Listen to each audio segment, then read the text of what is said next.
계속 반복드려서 이야기하는 거, 지기지피를 하시면 됩니다. 은퇴를 앞두신 분들에게는 공부해야 된다면 요거를 좀 공부하라고 이야기 드리고 싶어요. 자영업보다는 이런 투자 공부를 하시면서 관점을 넓히고 실패할 확률을 줄이는 게 가장 좋은 것 같아요. 세금적인 부분에서 많이 오바가 되는 게 아니라면 형태도 공부를 꼭 해보시면 좋을 것 같아요. 사회초년생 분들은 또 요것도 하나의 꿀팁인데, 도전 1억 클럽 같은 1억 모으기 프로젝트를 많이 하셨는데 1억을 가지고 어떻게 투자를 하는 게 좋을까요? 1억에 대한 가치가 10년, 20년, 30년 전보다는 떨어졌다고 하더라도 1억을 모은다라는 건 지금도 여전히 쉽지 않은 일인 것 같아요. 아마 10년 뒤에도 쉽지 않은 일일 것 같아요. 100년 뒤에도요. 그래서 이 1억 모으기라는 거는 상징적인 부분도 있고, 그래서 1억 모으기는 항상 중요하다고 생각을 하는데, 저는 이 1억을 모으는 거잖아요. 내가 모은 종잣돈을 모으는 건요, 사실은 내 몸값, 내 연봉, 라이프테크와 저축이 가장 큰 힘을 발휘합니다. 그래서 저는 저축 80%, 투자 20%로 이야기를 했어요. 진짜 도전 1억 클럽이라는 게 3년 동안 제가 운영했던 트레이닝 프로그램인데, 3년 동안 하면서 항상 이야기 드렸습니다. 80%는 저축, 20%는 투자라고. 그렇게 해서 이제 큰 틀을 잡아가면서, 이제 저축 같은 경우는 결국엔 또 라이프죠. 결국에는 내가 어떤 변동적인 지출, 그리고 내가 어디에 쓰는지, 그런 것들 보면서 이제 하는 거고, 1억을 모을 때 우리가 목표를 정해야 되잖아요. 1억을 목표. 그래서 사실은 그때 이제 사회초년생분들이 많아가지고, 그리고 거의 다 무주택자였거든요. 그 당시에 2016년도부터 2018년도 말까지였는데, 다 무주택자분들이기 때문에 내가 거주할 수 있는 집을 목표로 해가지고 그렇게 포트폴리오를 짰습니다. 그러다 보니까 어쨌든 사회초년생분들은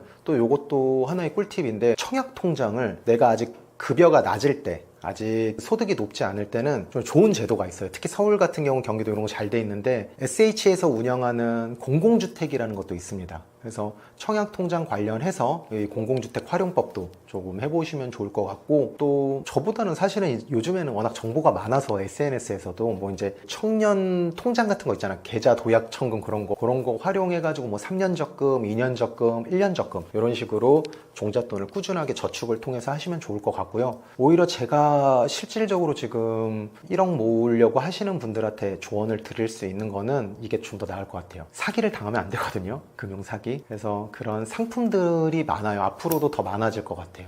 제가 얼마 전에도 저를 사칭해가지고 정말 많은 수의 너무 많은 피해자분들이 이렇게 있어가지고 주말에도 연락을 받고 그랬거든요. 그래서 그런 좀 쉬운 길이라고 표현을 해요. 우리가 쉬운 길, 어려운 길, 빠른 길이 있는데, 빠른 길에는 항상 좀 고통이 있어요. 저항이 있거든요. 근데 우리가 그 고통과 저항이 싫으니까 어떻게 해요? 쉬운 길을 선택합니다. 그 쉬운 길에는 항상 어떤 시장 수익률을 넘어서는 그런 수익률을 제공하는 사기성 또는 사기 상품들이 많아요. 그래서 그런 것들은 좀 안 하셨으면 좋겠고, 제가 그런 부분들을 막 언급하면은 너무 좀 힘들 것 같고, 특히 이제 사회초년생 분들한테는 제가 좀 이야기를 드리면은, 일단은 은행 적금 위주로 좀 하시면 좋을 것 같고, 그리고 뭐 이제 내가 세율 구간이 좀 높아, 만약에 뭐 좀 대기업이나 뭐 소득이 높으면은 연금 저축 펀드, 연금 펀드가 있거든요. 보험이나 신탁보다는 좀 더 펀드가 좋으니까 그런 펀드로 세액공제용 상품으로 또 이제 또 하시면 좋고, 그리고 그 외적인 이런 제도권 밖에 있는 상품들은 웬만하면은 안 하셨으면 좋겠습니다. 제가 그게 다 어떻다 이렇게 언급하면은 좀 그렇기 때문에 제가 말을 못하는 부분도 양해 부탁드리는데, 웬만하면은 제도권 내에 있는 상품으로도 충분히 우리가 1억을 모을 수 있거든요. 시간이 지나고 나서 보니까 그런 얘기해요. 가장 느린 줄 알았는데 정석대로 하는 게 결국엔 가장 빠른 길이었더라고요. 쉬운 길을 선택하신 분들은 다시 처음부터 시작하는 경우가 너무 많았어요. 그래서 좀 다소 비효율적이고 또는 너무 좀 지루해 보이지만, 뭐 그런 이야기 있잖아요. 그 JYP의 그 수장인 박진영 PD가 이런 얘기 하잖아요. 지루하고 그런 일들을 가장 오랫동안 연속성 있게 하는 사람들이 결국엔 성공한다라고 이야기를 하는데, 그 1억 모으기 프로젝트를 하면서 제가 얻은 교훈은 그랬던 것 같아요. 빨리 가는 것보다 결국에는 느리지만 꾸준하게 하는 사람들이 결국엔 뒤늦게 다 성공을 하더라고요. 그때 도일클 도전 1억 클럽 하신 분들의 그런 후일담을 다 전달하지 못했지만, 뒤늦게 이렇게 건너서 들어보면은 그때 뭔가 묵묵히 천천히 하셨던 분들이 지금도 다 이렇게 잘하고 계시더라고요. 그래서 저축 80%, 투자 20%로 이제 어떤 기틀을 마련해서 하시고, 그 다음부터 이제 종잣돈이 모이면은 이제 그때부터는 제 테크입니다. 내가 재산을 모았잖아. 한 1억 정도, 현금 1억 정도부터는 재산이라고 할 수 있죠. 그 재산이 뭐예요? 여러 가지 정의가 있지만 재산이란 건 현금 흐름을 발생시키는 겁니다. 현금 흐름을 나에게. 1억 정도 되면은 뭐 CMA 같은 데다가만 넣어도 뭐 한 15,000원, 2만 원 되니까 뭐 요즘 알뜰폰 같은 경우는 내가 핸드폰 요금을 공짜로 쓸 수 있잖아요. 그 1억을 모은 것만으로도 이 자본주의에서는 공짜가 되는 것들이 꽤 많아요. 1억보다 10억이 더 많고요. 뭐 어느 정도 되면은 또 건물 같은 걸 할 수도 있고, 부동산으로도 할 수도 있고, 또 채권을 할 수도 있고, 또 요즘 좋아하는 또 배당주를 할 수도 있고, 다양하게 있는데, 그런 이제 자산이 생기기 시작하거든요. 그때부터 테크를 하시면 됩니다. 그래서 1억을 모으기 전까지는 재테크보다는 사실은 그냥 저축, 내 돈 관리, 내 월급 관리라는 표현이 좀 더 맞는 것 같고요. 그때까지는 조금 다소 지루하더라도 내가 본업에 충실하면서 라이프 테크를 하면서 저축을 하시는 것을 권장드립니다. 지인들에게도 공부하라고 추천해주고 싶은 금융자산 포트폴리오가 궁금합니다. 네, 그냥 제가 뭐 어떤 금융자산 뭐 이거 추천 그런 게 아니고 공부를 한다면은 제가 지금 만약 처음이고 공부를 하는 뭐 친구나 지인들이나 있다면은 이렇게 공부를 좀 하라고 이야기를 드리고 싶어요. 그리고 저기 별표 이렇게 3개씩 쳐져 있는 거는 필수입니다. 필수이고, 그리고 뭐 나머지 비트코인이나 금 또는 달러, 엔화 같은 경우는 원화 자산이라기보다 어떤 외국 자산, 그러니까 좀 해지용이거든요. 그래서 원화 자산뿐만 아니라 이런 달러 자산 이런 것들도 좀 확보를 하는 게 가장 좋다고 생각을 해요. 이거 하나하나 디테일하게 이야기를 드리면 너무 오래 걸릴 것 같고, 큰 틀로 보면 원화 자산 그리고 외화 자산이라고 보시면 좋을 것 같습니다. 지금 처음 투자를 시작한다면 어떤 포트폴리오를 추천하시나요? 일단은 기준점이 좀 있습니다. 기준점이 뭐냐면은 첫 번째, 일단은 결혼 유무가 또 중요한 것 같아요. 결혼 유무 중요하고요. 두 번째, 또 결혼을 했어도 또 자녀 유무가 또 중요한 것 같습니다. 그리고 세 번째 고려해야 될 게 내가 주택 소유 여부, 주택 소유 여부도 재테크를 할 때 중요한 것 같아요. 또 이제 또 혼자서 다 하시는 분들도 있지만 또 증여 상속이라는 부분도 또 있기 때문에 이런 부분들 있고요. 요 세 가지 기준점은 반드시 체크를 해주셔야지 요거에 따라 내가 해야 되는 방향성들이 달라지고, 또 네 번째로는 이제 어떤 내가 지금 일하고 있는 형태, 뭐 이제 공무원이면 공무원, 그리고 또 직장인이면 또 직장인, 그리고 뭐 다양하게 있잖아요. 뭐 3교대를 하시는 분들도 있고, 또 자영업을 하시는 분들도 있고, 프리랜서도 있고, 그리고 법인 운영하시는 사업가분들도 있는데, 그래서 내가 어떤 잡에 대해서 어떤 그 형태에 따라서도 다르게 됩니다. 내가 그 월급이라고 하죠. 내가 월급, 소득, 그거보다 더 중요한 게 종류니까 그런 부분들 먼저 체크를 하시면 좋을 것 같아요. 요 네 가지는 반드시 좀 체크를 기본적으로 좀 하고요. 그 다음에 그 외적인 부분들은 이제 좀 지역적인 부분이고 개별적인 부분이 많아서 그거는 이제 또 개별적으로 알아보시면 되고, 이 네 가지는 반드시 내가 어떻게 해당되는지 먼저 체크를 한 다음에, 그 다음에 제가 계속 반복드려서 이야기하는 거, 지기지피를 하시면 됩니다. 내 상황이 먼저 어떤지가 되게 중요해요. 그래서 가령 이제 뭐 50대 이제 은퇴를 앞두신 50대 남성분이라고 한번 생각을 해볼게요. 저도 미리 준비한 게 아니고 한번 생각해 보면은 이제 목돈이 있을 확률이 높습니다. 목돈이 있을 확률이 높고, 퇴직금을 받으실지 퇴직연금을 받으실지 그거는 또 이제 선택 여부에 따라 다르겠지만, 뭐 퇴직금을 일시금으로 수령한다고 한번 생각을 해볼게요. 그렇게 되면은 또 이제 여기서 또 주택 여부, 또 자녀 유무인데 또 나이도 또 다를 거 아니에요. 성인인지 또 그런 부분들이 다 있기 때문에 거기에 맞춰서 하는데, 이제 어느 정도 아이가 좀 컸고 이제 교육비가 많이 안 나가고 뭐 이제 좀 열심히 공부해서 이제 취준만 하면 이제 좀 편해. 그리고 나중에 조금 이제 결혼할 때 뭐 좀 보태주는 정도로 한다면은, 은퇴를 앞두신 분들에게는 저는 공부해야 된다면 요거를 좀 공부하라고 이야기 드리고 싶어요. 일단은 미국 주식, 미국 ETF보다는 미국 주식에 대한 어떤 본질, 그걸 넘어서서 글로벌 투자에 대한 부분들의 관점을 좀 공부를 해보시면은 재미있을 것 같습니다. 그래서 사실은 좀 자영업보다는 이런 투자 공부를 하시면서 내가 좀 관점을 넓히고 그래도 실패할 확률을 줄이는 게 가장 좋은 것 같아요. 뭐 대표적인 예로 많이 선호들 하시는 S&P 500 같은 경우에 많이 이렇게 거치를 해 놓으시는데, 뭐 그것도 나쁘진 않다고 생각을 합니다. 더 찾아보면 액티브하게 하면 더 좋은 것도 있는데, 내가 아직 공부가 끝나지 않은 상태에서 이런 S&P 500 같은 인덱스 지수 ETF가 아닌 액티브한 거를 하게 되면은 이 변동성이 크거든요. 근데 내 오후 자금은 그렇게 변동성 크면 좀 많이 힘들 것 같아요. 관리 측면에서도. 그래서 또 금액이 작진 않을 거예요. 소액으로 하지 않고 이제 큰 종잣돈, 목돈이 들어가는 확률이 높다 보니까 거기에서 리스크 헤지를 정말 많이 해주시길 바랍니다. 그리고 세금적인 부분에서 많이 이렇게 오바가 되는 게 아니라면 채권 형태도 공부를 꼭 해보시면 좋을 것 같아요. 채권 그리고 미국 주식. 가장 좋은 거는 일단은 내가 모르면은 안 한다 마인드입니다. 모르면은 일단 안 하는 게 나아요. 왜냐면 가장 중요한 게 지키는 거예요. 원금을 지키는 게 가장 중요하기 때문에 뭐 사실 은행 예금에만 넣어도 은행 예금으로만 받아도 충분히 나올 수가 있기 때문에 은행 예금으로 일단 넣거나 아니면은 좀 더 좋은 요즘 파킹 통장 좋은 거 많잖아요. 카카오뱅크, 뭐 토스뱅크 이런 좋은 것들도 있으니까 또는 CMA도 좀 찾아보면서 그런 걸로 좀 넣어두시고 그 다음에 공부를 하시면서 하면 좋은데 어떤 거 하면은 미국 주식 그리고 채권 같은 거 해놓으시면은 좋을 것 같습니다. 금도 좋아요. 금도 지금 2025년 7월 기준으로 만약에 50대 남성분인데 은퇴를 앞두셨다면은 요렇게 한번 크게 방향성을 한번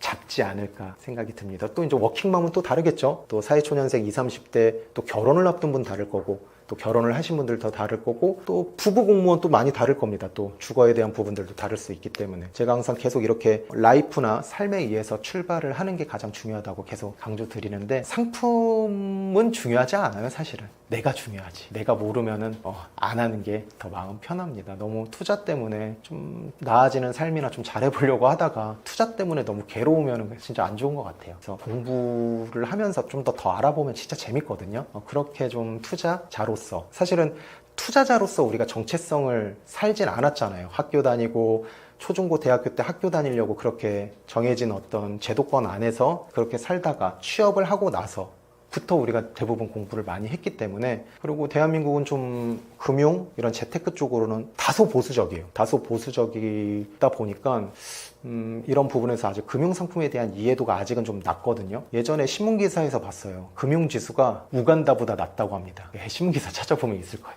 우간다보다 낮아가지고 그때 충격이 컸거든요. 그래서 아직은 좀 더 금융에 대한 공부가 좀 많이 필요한 것 같고요. 어떻게 보면은 요것도 좋아요. 금융재테크랑 부동산 이렇게 있잖아요. 부동산은 상향평준화가 많이 됐다라고 저는 생각을 하고 있습니다. 심지어 이번 정부는 어쨌든 부동산은 어떤 시세 차익이나 재테크가 아니고 진짜 주거지로서 쉘터, 살 곳으로서 앞으로 여겨야지 살 것, 바잉으로서 여기면은 계속 이제 어떤 정책적인 부분에 대한 억제가 있기 때문에 부동산은 이제 내가 주거 안정성의 심리적 안정감을 기하는 방향으로 갈 것 같고요. 금융 상품에 대한 아직 이해도나 호감도가 좀 적거든요.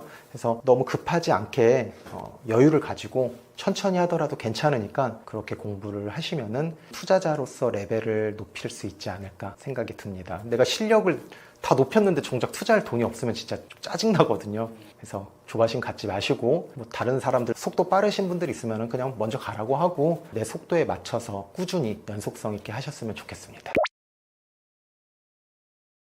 네, 반도체가 최근에 잘 아시겠지만 하이닉스가 상당히 견조하게 올라오고 있어요. 하이닉스가 지금 삼성전자랑은 다르게 연초 대비해서 지금 거의 20만원 밑에서 지금 29만원대까지 올라왔으니까 뭐 수익률로 치면 거의 연평균 1월달 대비해서 63% 정도 상승했으니까 지금 지수도 상당히 견조하거든요. 사실 우리가 오늘 찍는 7월 4일 요 시점에서는 좀 코스피, 코스닥 모두 조금 조정은 받고 있어요. 그런데 지수 대비해서 훨씬 아웃퍼폼한다. 오늘 꼭 핵심으로 알고 계셔야 될 거는 지수보다 초과 상승 나는 업종에서 투자를 하셔야 돼요. 그게 지수보다 초과 상승 난다는 거는 결론적으로 얘기하면 시장을 주도하는 업종이라는 거고요. 코스피 지수가 굉장히 견조합니다. 전체 글로벌 주식시장에서 수익률로 이제 1등을 기록했어요. 코스피 지수 기준으로 어제 7월 3일 수익률이 29.9%, 약 연초 대비해서 30%가 올랐는데 반도체 하이닉스가 63% 상승했으니까 하이닉스가 지수보다 훨씬 초과 상승 나고 있으니까 하이닉스로만 보면 반도체는 주도하는 업종이 됩니다. 그런데 제가 이 표를 가져왔는데 하이닉스 포함해서 삼성전자부터 시가총액 5천억 이상 되는 회사만 가져왔어요. 코미코까지 그 반도체 소재, 부품, 장비, 그 다음에 종합반도체 업체인 삼성전자, 하이닉스 포함해서 이 기업들의 평균 상승률 1월달 대비해서 봤더니 2.4%밖에 안 돼요. 그러니까 하이닉스 혼자 하드캐리하고 나머지는 소재 부품 장비 업체들은 상당히 부진했다는 겁니다. 요 평균 상승률도 중요하고요. 요 DD라는 거는 요 M자가 빠졌네요. 맥스 드로우다운이라고 최고점 대비, 그러니까 최고점이라고 하는 거는 10년 동안 주가 흐름 중에 최고점과 현재 주가의 괴리율이에요. 그러니까 최고점과 현재 주가랑 얼만큼 빠졌냐 그걸 보는 건데, 아니면 최고점보다 얼마나 현재 주가가 올랐냐. 근데 그게 평균값이 여전히 반도체 업종들 전반적으로 소재 부품 장비가 최고점에서 여전히 44% 빠졌다는 거예요. 그러니까 아직도 최고점에 도달하려면 훨씬 멀었다. 하이닉스는 근데 최고점 영역에 가깝죠. 보시면 이게 제일 좋죠. 하이닉스는 마이너스 6.7%. 그러니까 10년 동안 그 주가 중에 거의 최고점에 가까운 주가가 있다는 겁니다. 그만큼 주가가 세다는 거고요. 또 재미난 거, 자, 계측 장비를 만드는 파크 시스템즈라는 회사, 시가총액 규모로 치면 2조짜리인데요. 요게 최고점에서 1%밖에 빠지지 않은 상황이에요. 최고점 영역이었죠. 그 다음에 반도체에 들어가는 부품 업체죠. NLB, 그러니까 소위 말하는 인쇄 회로 기판을 만드는 이수페타시스. 요 회사도 뭐 말이 많았죠. 뭐 2차 전지 CNT 도전제를 만드는 JO란 인수를 사실은 전혀 그 사업과 비즈니스 투 비즈니스가 그 시너지 효과가 없는데 갑자기 반도체 회사가 2차전지 소재 회사를 인수한다고 해서 그것도 주주들한테 손 벌려서 한다고 해서 굉장히 문제가 많았던 기업인데, 결국은 유상증자 그 CNT 도전제를 만드는 나노 신소재 유중을 철회하면서 주가가 다 회복됐어요. 최근에 91% 연초 대비 91% 상승률을 나타냈고 최고점에서 12% 정도 빠진 수준이다. 그래서 반도체는 전반적으로 회복되고 있지만 하이닉스랑 일부 아까 말씀드린 파크 시스템즈, 그 다음에 이수페타시스 이런 회사만 좋고 나머지가 부진하다. 그래서 하이닉스는 주도주의 자리를 차지하고 있지만 나머지 전체 반도체 밸류체인이 주가가 좀 회복이 돼야 된다. 그래서 우리는 꼭 평균 상승률, 이 코스피 지수가 1월 달부터 누적적으로 얼마 상승했는데 그거 대비 반도체 업종이 얼마나 상승하고 있는지, 그 다음에 개별 종목단에서 평균값이 지수의 평균값보다 초과가 상승이 나고 있는지, 그 다음에 최고점 대비 보세요. 코스피 지수도 어느 순간 3100포인트를 돌파하면서 최고점에서 6%밖에 빠지지 않은 수준이에요. 그만큼 높은 주가 수준에 있다는 겁니다. 그런데 반도체 회사들의 평균 최고점 대비 하락률은 44%니까 반도체 주가는 아직도 회복되려면 좀 멀었다. 시간이 많이 필요하다. 그렇게 말씀드릴 수 있을 것 같습니다.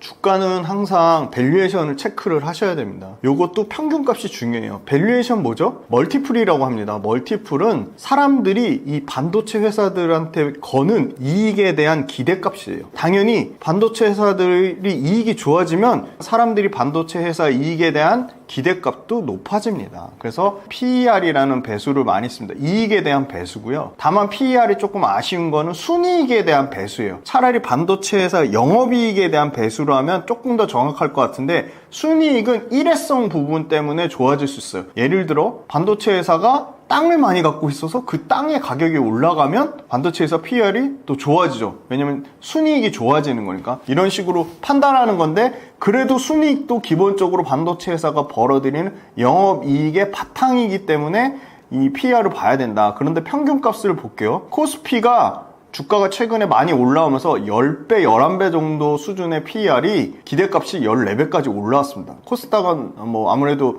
시가총액 작은 회사들이 있으니까 뭐 PER이 들쑥날쑥하죠. 105배예요. 그러니까 코스피가 지금 14배 정도 수준의 PER을 봤는데, 반도체 제가 아까 말씀드린 시가총액 5천억 기준의 평균값을 봤더니 18배예요. 그러니까 엄청나게 반도체 회사들이 밸류에이션 프리미엄을 받는다거나 뭐 엄청 비싸거나 하는 수준은 아니에요. 왜냐면 14배랑 큰 차이는 없죠. 18배고 이 18배가 내년 기준으로는 14배, 14.9배로 떨어집니다. 왜 떨어질까요? 반도체 회사들이 그만큼 올해보다 내년에 실적이 좋아지니까 PER이 떨어지는 겁니다. PER은 어떻게 계산하냐면 너무 간단해요. 그 회사가 갖고 있는 전체 시가총액을 그 회사가 벌어들이는 단기 순이익으로 나누면 다 내가 투자하는 기업들의 기본적인 PER은 얼마인지 계산하실 수 있어야 돼요. 그 회사의 전체 시가총액을 그 회사가 1년 동안 벌어들이는 단기 순이익으로 나누면 뭐가 나온다? PER입니다. 이해되시죠? 간단하죠? 시가총액을 단기 순이익으로 나누면 돼요. 와, 봤더니 코스피가 14배인데요. 하이닉스가 6배밖에 안 돼요. 엄청 싸죠. 코스피 전체 평균은 뭐죠? 이익을 내는 기업이나 적자를 내는 기업이나 이익을 조금밖에 못 내는 기업이나 이익을 많이 내는 기업이나 이익을 잘 냈다가 뭐 이익이 갑자기 줄어드는 기업이나 잘하는 놈, 못하는 놈, 중간밖에 못하는 놈 다 모아놓은 평균값이에요. 평균값이 14배인데 하이닉스는 그 평균값보다 훨씬 이익을 잘 내고 있는데 6배밖에 안 된대요. 그러니까 상대적으로 하이닉스 싼 거죠. 삼성전자가 주가가 못 오르고 있죠. 왜 못 오를까요? 하이닉스보다 이익이 더 많이 개선이 못 되고 있는 거예요. 그러니까 삼성전자 절대 비싼 게 아닌데 하이닉스가 상대적으로 너무 싼 거예요. 왜냐? 삼성전자가 PER이 13배고 하이닉스가 6배인데 그렇게 하이닉스 주가가 많이 올랐는데 아까 몇 프로 올랐죠? 60% 넘게 올랐죠? 근데 PER은 6배예요. 재밌죠? 삼성전자 주가 몇 프로 올랐냐? 삼성전자는 주가가 아까 보시면 그나마 최근에 6만 원을 회복해서 19% 올랐어요. 근데 19% 올랐으면 PER이 더 싸져야 되잖아요. 근데도 13배예요. 그건 무슨 말이냐? 하이닉스는 이익이 50%씩 성장하는데 삼성전자는 15%밖에 성장을 못 한다는 겁니다. 그러니까 삼성전자 PER이 13배예요. 그래도 삼성전자 평균보다 잘하는데 코스피보다 PER은 낮죠. 그래서 여전히 삼성전자도 주가가 비싸지는 않다고 하는 거고요. 자, 그 다음에 그 밑단에 아까 뭐 90% 넘게 주가 상승했던 이수페타시스 볼게요. 네, 이수페타시스는 24배예요. 내년에 20배로 떨어져요. 이수페타시스는 왜 그러면 20배가 넘을까요? 이수페타시스 주가도 많이 올랐어요. 그런데 이익도 개선돼요. 근데 주가가 올라가는 게 이익 개선되는 것보다 더 많이 더 올라간 거예요. 그러니까 이익이 되게 많이 개선되는데 하이닉스 못지않게 이수페타시스도 이익이 개선되는데 이수페타시스가 하이닉스보다 PER이 올라간 겁니다. 자, 그러면 여기 쭉 PER 값이 나왔는데 그러면 반도체 업체는 대략 평균이 올해 18배고 내년에 14배구나.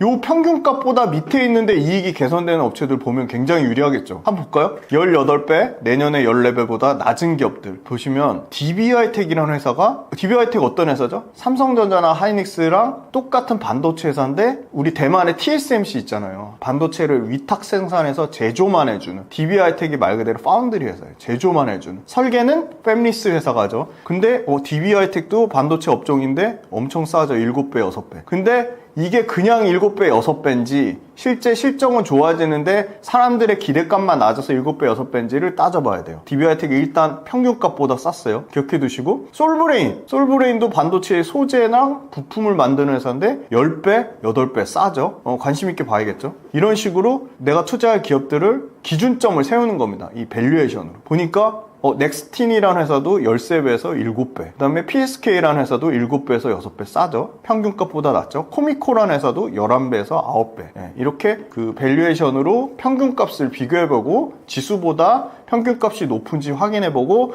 반도체의 평균값 대비 내가 투자 또는 내가 관심 있는 기업들의 PER 그리고 올해보다 중요한 거는 내년에 실적이 개선돼서 내년 PER이 얼마나 떨어지는지 그게 좀 중요하다. 그래서 결론적으로는 반도체 전체 평균은 지수보다 조금 높은 상황이지만 그렇게 엄청나게 부담스러울 정도로 반도체 주가가 많이 올랐다든지 또는 반도체가 이익이 너무 꺾여가지고 반도체의 밸류에이션이 올라간다든지 그런 상황은 전혀 아니다. 그러면 우리가 투자 관점에서는 반도체 업종 중에서 이익은 계속 개선되는데 사람들의 기대값이 낮는 업종들이 분명히 있다. 그런 게 아까 찾아드렸던 뭐 코미코 같은 회사들, PSK 같은 회사들 이런 회사들 이익과 매출이 연평균 30%씩 성장하는데 사람들이 관심이 없어서 기대값이 낮아서 PER이 낮아지면 반도체 회사들한테 투자할 때 이 밸류에이션을 활용해서 충분히 고민하고 접근해 볼 수 있겠다. 네, 그렇게 말씀드리겠습니다.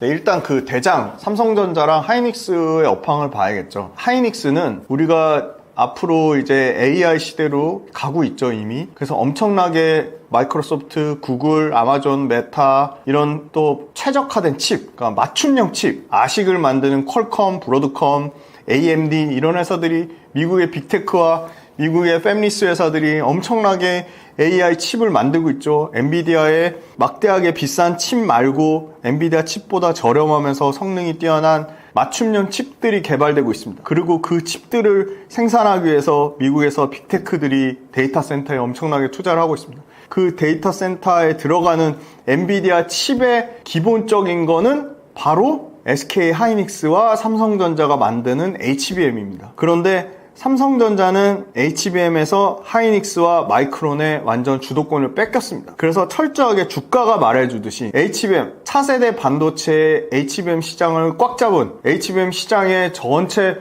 평균의 50% 이상을 차지하고 있는 SK하이닉스는 주가가 신고가를 가면서 HBM 패권, HBM 주도권을 완전히 꽉 잡은 상황이고, 엔비디아의 어떻게 보면 가장 중요한 핵심 원자재 소싱처로 SK하이닉스가 계속 부각을 받고 있는 거고요. 엔비디아의 계속 작년 초부터 엔비디아의 퀄 테스트, 품질 테스트 통과할 거야. 근데 통과 못했어. 다음번에 통과할 거야. 또 통과 못했어. 그래서 삼성전자 있는 임원들 다 바뀌고 잘리고 변경되는 그 와중에도 또 못 바뀌고, 그래서 결국은 삼성전자는 마이크론, 원래는 마이크론은 삼성전자보다 밑에 있던 업체인데 마이크론은 엔비디아의 퀄 테스트를 받아서 하이닉스의 경쟁사로 엔비디아의 HBM 칩을 납품하고 있죠. 근데 삼성전자는 엔비디아 퀄 테스트를 통과를 못했습니다. 지금 7월 달인데 아마 올해도 못할 가능성이 매우 높아요. 그럼 내년에 통과하면 이미 주도권이 완전 뺏겼죠. 지금 전체 HBM이 반도체 전체 시장에서 30%밖에 안 돼요. 앞으로 40%, 50% 커질 거예요. 왜 그렇죠? HBM이 주도하는 시장이니까. AI는 HBM 칩으로 만들어지는 시장이니까. 그래서 HBM이 엄청나게 커질 건데, HBM의 주도권을 하이닉스가 1등으로 완벽하게 잡아가고 있다. 하이닉스의 주도권이 HBM 시장에서 50% 넘게 차지하고 있는데, 그 시장이 최소한 앞으로 1년 이상은 계속 유지가 되겠다. 그러면 하이닉스는 계속 좋을 수밖에 없는 거죠. 그리고 AI 시대에 강조되는 특징이 HBM 같이 가격보다 오히려 반도체의 품질을 더 중요하게 생각했어요. 그러니까 그 말은 무슨 말이냐? 가격에 초점을 맞춘 게 아니라 저가치. 중국이 엄청나게 밀어내게 하고 있죠. 예를 들어 지금 한물간 DDR4 같은 경우는 중국의 막 CXMT가 가격을 막 20%, 30% 중국 정부에 지원받아서 막 다운시키려고 하니까 삼성전자도 그나마 저가칩 DDR4를 잘 팔았는데 중국한테 막 뺏기고 있죠. CXMT에. 그런 어려운 상황을 겪고 있는데, 이 소위 말하는 HBM이라는 품질, 반도체의 품질과 반도체의 신기술, 반도체의 그 소위 말하는 기술 주도권, 그거에 관련돼서 AIC는 강조되고 있으니까 HBM을 잘하는 데는 계속 SK하이닉스 같은 데는 계속 잘 될 수밖에 없고, 뒤따르는 마이크론이 SK하이닉스랑 여전히 격차가 있어요. 하이닉스는 50%의 HBM 시장을 차지하고 있다면 마이크론은 아직 20%가 안 되는데 아마 올해 말이면 25%까지 커진다고 해요. 그러니까 하이닉스랑 마이크론의 치열한 HBM, 지금 시장을 주도하는 HBM 칩 시장을 싸움을 할 것 같고요. 그 다음에 AI 전용 제품들이 속속들이 나오고 있어요. 뭐 예를 들어 소캠이라든지 LP캠이라든지 LPW라든지 이런 부분은 무슨 말이냐? AI 전용 칩을 만드는 밸류체인 기업들한테 계속 기회가 생긴다는 거예요. 그리고 세 번째, HBM이 생각보다 공급이 엄청 늘어나서 HBM 가격이 떨어질 거다. 그런 막 시장에서 여러 가지 우려나 부정적인 이슈를 쏟아내고 있지만 생각보다 HBM이 기술적인 난이도, 기술 진입 장벽 때문에 접근하는 업체가 벌써 지금 그렇게 HBM 시장이 커진다는데, HBM 만들 수 있는데 어디죠? SK하이닉스, 마이크론, 삼성전자 3개밖에 없어요. 그럼 그게 3개에 있는 업체가 내년에 갑자기 10개, 20개로 늘어날까요? 절대 불가능합니다. 왜냐? HBM은 점점 HBM3에서 HBM4로 넘어가고요. HBM4에서 HBM4E로 넘어가고, 이제는 뭐 HBM5가 뭐 나오고 계속 업그레이드가 되는 거죠. 거기에는 생산 난이도도 올라가고 공급량도 이 회사들이 타이트하게 수급을 조절해서, 실제 HBM을 쓰는 미국의 빅테크는 야 10,000개 해줘, 우리 5,000개밖에 안 만들 거야, 이렇게 하면서 계속 가격을 조정하는 거죠. 타이트한 수급으로. 그리고 이전에는 엔비디아만 했는데, 방금 말씀드린 맞춤형 반도체, 아식칩이라고 하는, 이제 엔비디아 칩을 갖다 쓰는 게 너무 엔비디아가 갑질하는 것, 또는 엔비디아 칩을 기다리는데 짜증난 나머지 구글이나 아마존이나 메타나 이런 빅테크들이 야 우리가 자체 칩 만들 거야. 애플도, 구글은 무슨 칩이 있죠? TPU, 텐서 처리 장치, TPU 직접 만들죠? 그죠? 아마존 무슨 칩 있죠? 트레니움, 아마존도 직접 칩을 만들죠? 메타 무슨 칩 있죠? 다 칩이 있죠? 다 그럼 그 자체 칩 만드는 거를 그냥 만들 수 있나요? HBM 필요하잖아요. 그 많은 아식이라는 HBM 칩, AMD도 칩을 만들죠? 퀄컴이나 브로드컴도 칩을 설계하죠. 그런 수많은 칩들, 생산 난이도가 올라가고 그렇게 공급을 드라마틱하게 늘리지 않는 이 타이트한 수급상에 HBM 칩 외에 아식이라는 새로운 칩 수요가 막 생긴 겁니다. 그럼 그 칩들을 결국은 하이닉스나 삼성전자나 마이크론이 이 시장을 꽉 거의 독과점 수준으로 잡고 있겠다는 거예요. 실제로 HBM은 올해만 실제 필요한 수요량이 23억 기가바이트입니다. 23억 기가바이트인데 실제 하이닉스가 생산하는 거는 16억. 삼성전자가 생산하는 거는 10억, 마이크론이 생산하는 거는 5억이죠. 그러면 뭐야? 합치면 30억인데 실수요량보다 크잖아. 그래서 하이닉스, 삼성전자 모두 공급을 줄였습니다. 삼성전자는 공급을, 하이닉스는 자기네들이 비싼 걸 더 골라서 팔기 위해서 공급을 줄인 거고요. 삼성전자는 못 팔아서 매출이 역성장 나서 HBM 판매를 줄일 수밖에 없는 상황입니다. 그러니까 수요량이 공급량보다는 여전히 많은 상황이다. 그래서 실수요량이 크게 초과될 거라는 부정적으로 보시는 분들도 있지만 대부분의 견해는 공급이 그렇게 엄청나게 늘어나기는 좀 쉽지 않다. 왜냐면 올해 시장 수요가 120% 증가하고 내년에도 그 정도 120에서 130%를 유지할 건데 하이닉스가 그럼 요때다 하고 그냥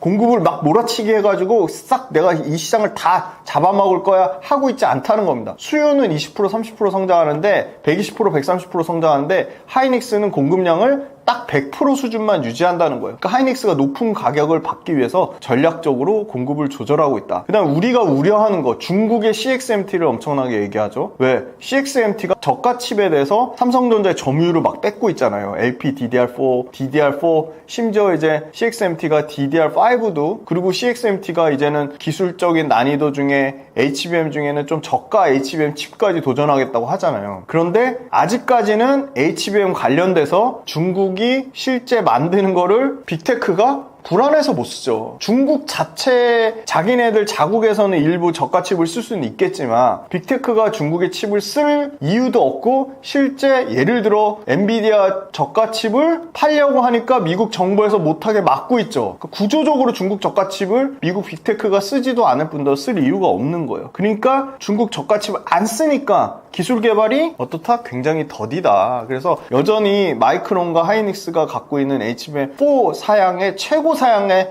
HBM 칩과 중국이 만드는 HBM H20이죠. 엔비디아가 뭐 1년 전, 2년 전에 쓰던 칩, 그거의 사양하고의 격차는 어마어마하다. 이렇게 말씀드리고, 이 HBM이 재미난 게 HBM 생산을 늘리면 일반 D램보다 훨씬 더 가격만 비싼 게 아니라 생산 캐파를 어마어마하게 차지하고 있기 때문에 HBM을 생산한다는 것 자체는 일반 D램 공장을 짓지 않더라도 그냥 일반 D램이 레거시 D램이라고 하죠. 자연 감소분으로 공급량이 줄어들게 됩니다. 그러면 HBM 늘리면 일반 D램이 줄어드니까 일반 D램 가격도 생각보다는 그렇게 막 급격하게 떨어지지는 좀 않을 거다. 물론 최근에 부정적인 얘기가 나오는 거는 미국의 상호 관세 때문에 미국 업체들이 일부 HBM 포함해서 선구매, 관세 때려맞기 전에 싸게 사자, 그래서 선구매 효과가 있어서 미국에서 가격이 올라가는 일시적인 효과가 있었습니다. 그런데 전반적으로 반도체 가격이 재하락할 거라고 예상하고 있지만 그럼에도 불구하고 여전히 HBM 시장, 그러니까 하이엔드 쪽에서는 가격이 높은 가격을 유지할 거다. 그래서 철저하게 지금 하이닉스만 주가가 잘 가고 있는 상황이고 그게 당분간 삼성전자 하이닉스 주가의 차이는 좀 쉽지 않아 보인다. 그러면 거기서 아이디어를 얻으면 당연히 삼성전자에 납품하는 소재 업체도 있을 거고 부품 업체도 있을 거고 장비 업체도 있을 거고 또 하이닉스에 납품하는 소재 업체도 있을 거고 부품 업체도 있을 거고 장비 업체도 있을 건데 투자 관점으로 보면 역시나 삼성전자에 납품하는 업체들보다는 하이닉스에 납품하는 업체들한테 소재 부품 장비 업체들도 기회가 있겠다. 그리고 잘 찾아보시면 TSMC나 미국의 엔비디아 또는 미국의 마이크로소프트 또는 미국의 구글 또는 미국의 브로드컴 또는 퀄컴 이런 데 직접 납품하는 소재, 부품, 장비 회사들이 있습니다. 그럼 그런 회사들은 하이닉스는 기본적으로 매출의 뭐 50% 이상 차지하고 나머지 매출의 50%를 고객사를 다변화하기 위해서 직접 미국의 빅테크에 납품하거나 미국의 직접 팹리스 업체에 납품하는 그런 회사들이 있다. 그래서 그런 회사들에 좀 더 주목을 해보자. 고객사가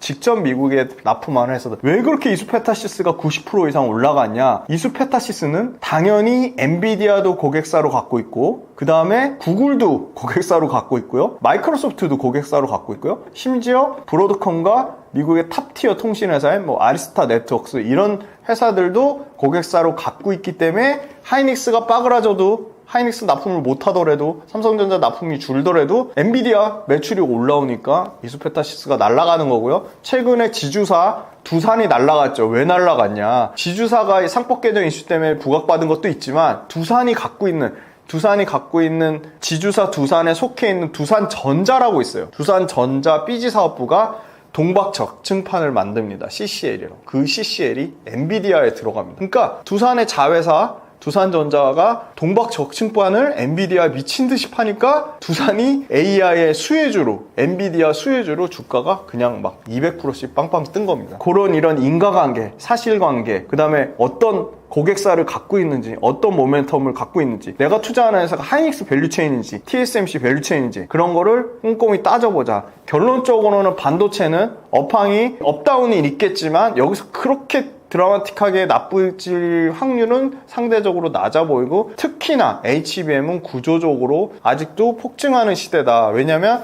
AI 때문에 실제 돈 버는 회사들이 엄청나게 늘어나기 시작했다는 거고요. AI 때문에 실제 AI를 도입했더니 생산성이 미친 듯이 향상하기 시작했습니다. 그리고 AI는 미국이 지금 주도권을 잡고 미국의 빅테크가 AI 주도권을 이끌고 있기 때문에 그런 상황이 쉽게 꺾이진 않을 거고, 당장 보세요. 불과 1월 달에 챗 GPT를 쓰는, 챗 GPT도 AI죠. 챗 GPT에 엄청나게 반도체 칩이 들어가죠. 근데 와, 상상을 초월해요. 지금 챗 GPT가 1월 달에 3억 명에서 지금 글로벌로 5월 달 기준으로 8억 명 넘게 쓴대요. 어마어마하죠. 그러면 얼마나 많은 AI 칩이 필요할까요? 그거를 한번 상상을 해보시면 반도체 업황은 앞으로도 계속 성장할 수밖에 없겠구나, 네, 그렇게 생각이 듭니다.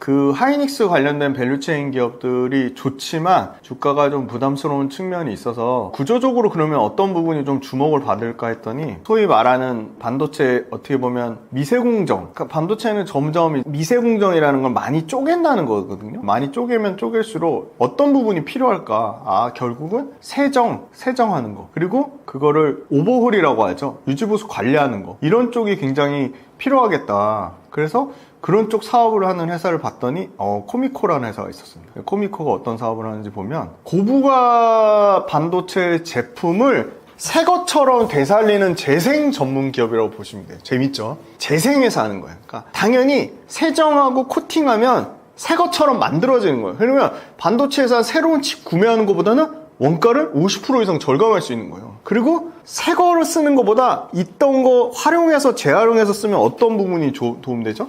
친환경 쪽이요. 당연히 엄청나게 반도체가 전력도 많이 잡아먹고요, 환경적인 부분도 있습니다. 그거를 절반 이상 줄인다는 거예요. 이 회사도 똘똘한 자회사가 있어요. 미코세라믹스라는 회사가 있습니다. 코미코의 자회사 미코세라믹스는 크게 두 가지가 있는데요, 반도체 웨이퍼에 균일한 온도를 가하는 히터가 있고요, 반도체의 그 불필요한 부분을 제거하는 공정을 식각공정이라고 합니다. 그 식각공정에서 웨이퍼가 안정적으로 고정되게 만드는 정전척이라는 부품이 있어요. 그거를 고난이도의 세라믹 소재로 만드는데요, 이 정전척 그리고 세라믹 소재에 반도체의 웨이퍼의 균일한 온도를 가해주는 세라믹 히터, 이 두 가지를 만들어요. 그런데 이게 세라믹 소재 히터가 왜 중요하냐, 굉장히 웨이퍼가 열에 취약하고 열에 민감합니다. 그래서 열에 변형되는 문제가 생겨요. 그런데 기존 금속 히터는 열 때문에 부식이 돼요. 열 변형이 생겨요. 근데 이 세라믹 소재 히터가 열 변형 문제를 완벽하게 해결해 줍니다. 그리고 아까 계속 반도체는 뭐라 그랬죠? 미세 공정으로 간다,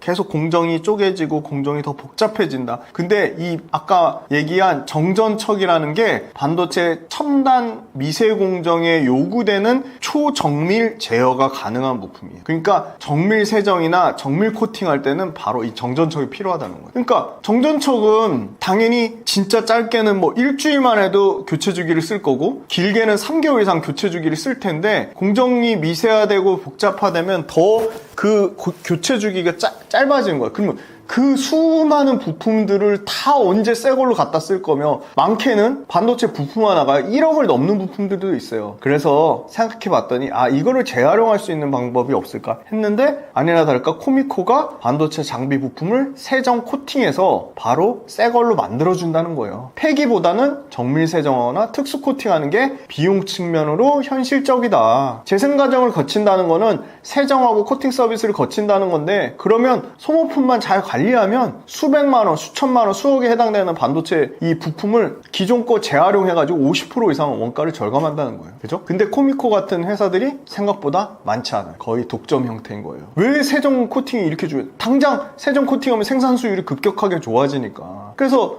이 세정이나 세정 품질, 코팅 품질이 반도체 제조업체의 경쟁력을 좌우할 핵심 요소라고까지 얘기해요. 그래서 이제는 삼성전자나 하이닉스 같은 전문 반도체, 종합 반도체 업체는 아예 그냥 PM이란 서비스를 해놨어요. 바로 반도체의 소재, 부품, 장비를 정기적으로 예방하고 정비하고 관리하고 유지보수하는 거를 세팅을 해놓은 거예요. 그러니까 그걸 자기네가 다 이런 코미코 같은 전문 세정 코팅 업체에 긴밀하게 협업해서 유지보수를 시키는 거죠. 이 코미코가 속한 시장은요, 크게 두 가지로 합니다. 당연히 상식적으로 알아두세요. 비포 마켓이 있고 애프터 마켓이 있어요. 코미코는 두 개 다 해당돼요. 자, 비포 마켓은 뭐냐? 그냥 딱 우리 물건 사잖아요? 품질 보증 기간 있죠? 차 사잖아요? 신차 보증 기간 있죠? 그거는 똑같아요. 그냥 장비사가 설치한 다음에 우리 2년 동안 보증해줄게, 부품 교체해줄게, 부품 유지보수 해줄게, 딱 그거예요. 그게 비포 마켓이에요. 그러면 부품 세정 코팅 협력사를 쓰겠죠. 반도체 장비사는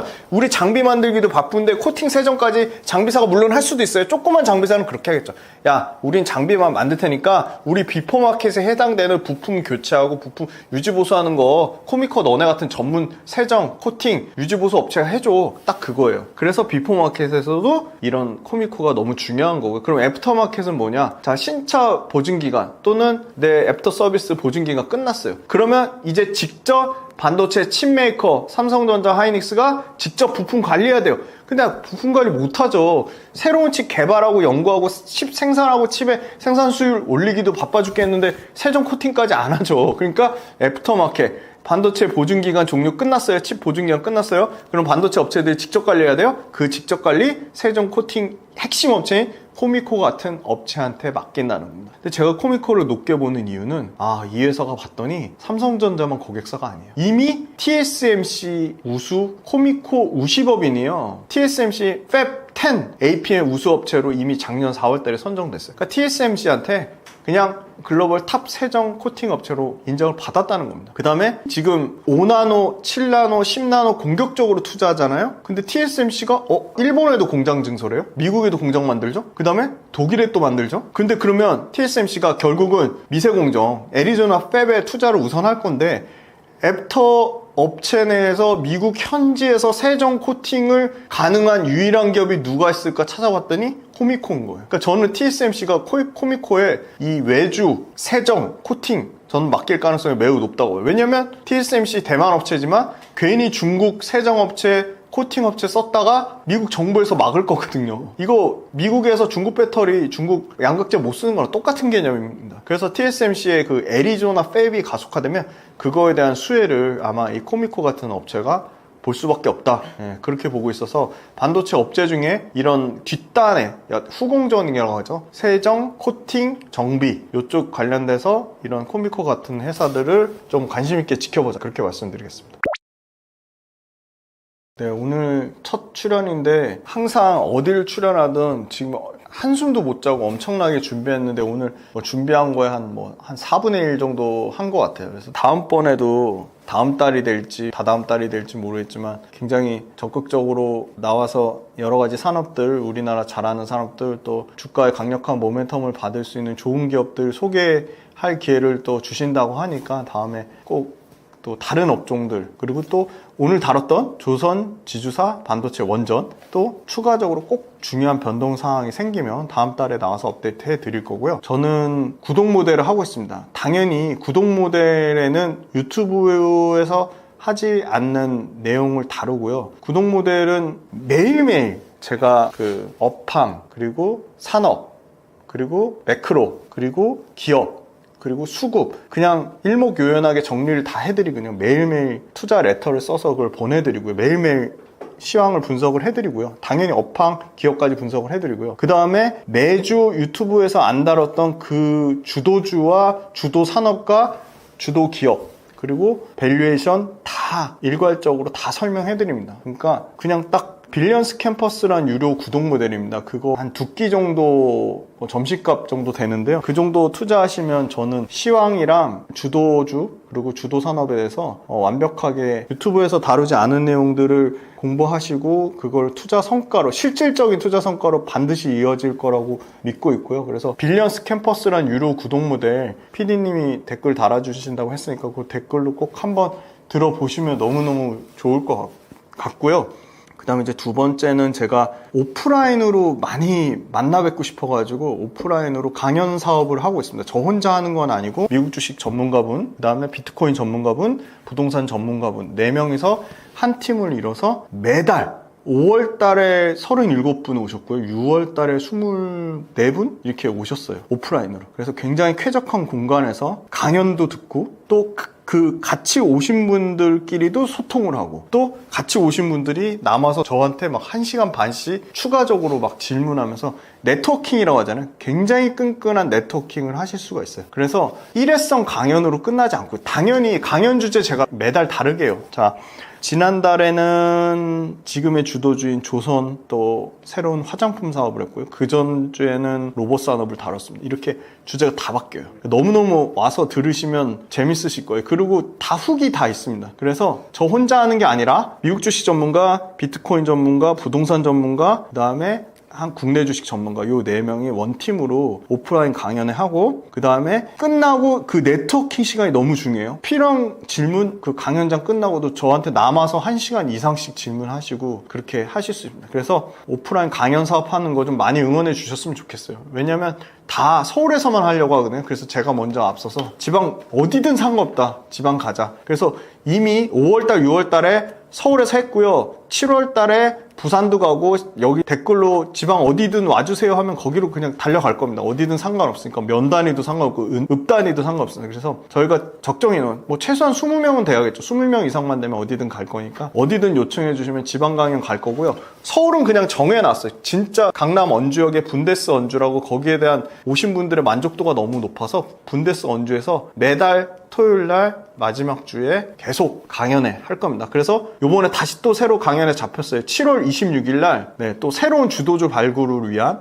또 새로운 미국 주식 발굴을 위한 새로운 스테이블 코인 요새 핫하죠. 스테이블 코인 그리고 상업용 부동산 요새 성수동이 핫한데 성수동의 상업용 부동산 얘기 이런 다양한 투자 돈이 되는 얘기는 다 해드릴 거예요. 그래서 7월 26일 마지막 주 토요일날 강남에 오셔서 한번 강의 들어보시는 것도 좋을 것 같고 강연도 너무 좋지만 뒤에 그 네트워킹 시간이 너무 좋다. 그래서 그거 들어보시면 좋을 것 같고 만약에 지방이라서 못 오신다 그거 저희가요 다 그냥 적자 나더라도 전문 PD님 2명 붙여가지고요 다 경제방송 출신 전문 PD님 붙여서 완벽하게 온라인으로 촬영해서 온라인 녹화본을 아주 저렴한 그냥 점심값 정도 수준으로 온라인 녹화본 다 판매하고 있습니다. 6월달 거 못 보셨더라도 시의성 있는 내용 뭐 그날 주가가 어떻고 그날 뭐 외국인 기관 수급이 어떻고 그런 게 아니라 전체 큰 틀에서 글로벌 메가 트렌드 산업을 분석해 드리는 거니까 6월달 지난 강연도 보시면 엄청나게 도움 되실 거예요. 그래서 그것도 다 녹화본으로 URL 주소 있거든요. 신청하시면 녹화본을 현장에 오신 것처럼